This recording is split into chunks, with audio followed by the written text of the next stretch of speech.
आपके लिए आपसे बात होगी। तुम एक काम करो, मुझे छोड़कर तुम मंजली को अपना लो, हमारी आइडियल बीवी रहेगी। बहुत ही फजूल बात की है तुम मुझे नहीं। इसमें फजूल क्या है? उसने तुम्हारे लिए अपना शोहर छोड़ दिया, तुम अपनी बीवी छोड़ दो, फिर हो जाना दोनों एक साथ। क्योंकि मेरी जिंदगी में अगर तुम नहीं ना तो फिर कोई और भी नहीं, ये याद रखना तुम।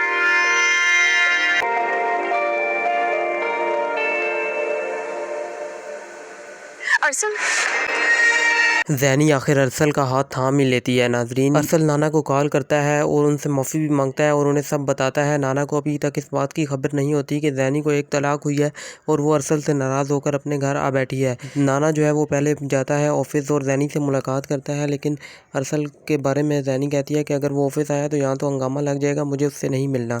और फिर अरसल अपने माँ बाप से ज़िद करता है कि मैं फिल फोर जाऊँगा ज़ैनी को मनाने।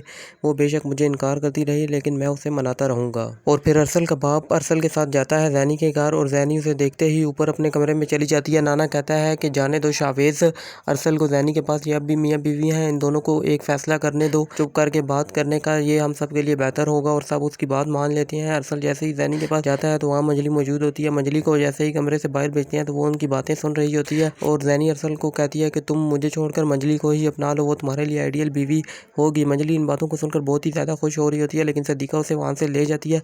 जिसके बाद आप लोग देखते हो कि अरसल उसे बहुत मनाने की कोशिश करता है लेकिन ज़ैनी नहीं मान रही होती है और अरसल की तबीयत चूँकि ख़राब है, अरसल वहाँ को चक्कर आता है और वो गिरने ही लगता है। जैसे ही ज़ैनी उसको पकड़ लेती है और कहती है कि अरसल तुम जाकर आराम करो, तुम्हारी तबीयत ठीक नहीं है। आने वाली एपिसोड में ज़ैनी अपने नाना से बात करते दिखाई दी गई है और लगता है ऐसा ही है कि वो अरसल को माफ़ कर देगी और वापस घर चली जाएगी।